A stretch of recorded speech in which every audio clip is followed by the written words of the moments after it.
friends. What time is it? It's Azban time. Azban continued walking down the Quintiguk Long River for a long time, and soon he came to part of the river that the Abenaki call Coesec, the place of the white pines, now known as Haverdale, New Hampshire, because this part of the river had a large number of white pines. Aspen decided to climb one of the pines to get a good view of what was around. To Aspen's great surprise, when he reached the top and looked around, he saw a great number of cornfields as far as the eye could see.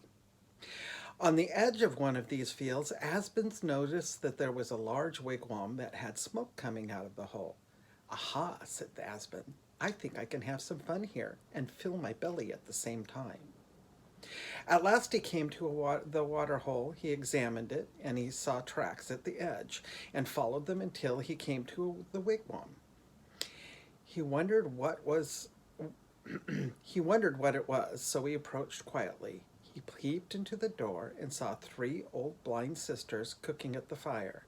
Aspen was a little afraid of them, but the food smelled so good that he ran around the lodge and came back again to the door with his mouth watering. He saw them take pots off the fire and put the food into large wooden bowls. That tempted Aspen a great deal. He saw them look at the door and then look right at him. He didn't know that they were all blind, and he thought that they were very kind not to notice that he was just standing there looking and drooling all over their food. He thought to himself, if anybody else comes, I'll jump behind their bundles. He crept in and snuggled close to the wall, close to them. The old sisters began to joke with each other about the days of their youth. Well, said one, I must feed my husband, and so she set a little dish of food over by the wall.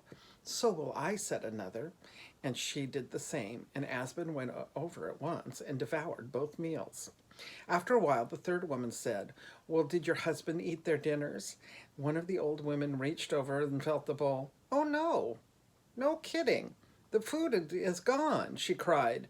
The other did the same. Oh, indeed. This is no joke. My food is gone, too.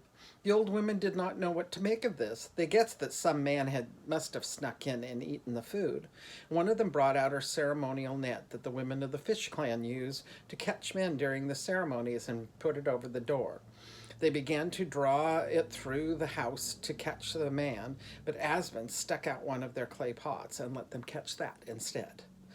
When they felt its weight, they rushed upon it, sticks, and beat it and broke it, and then they began to examine it. Alas, cried one, we have broken up our earthen pot, and it was older than we are. Watching his opportunity, Aspen darted from the house with his belly full, wondering how he could gain entrance again when the old women had calmed down and still be able to escape. Oh, well, no matter, he thought. I'm full for now. That was a very short Aspen story. See you for the next one.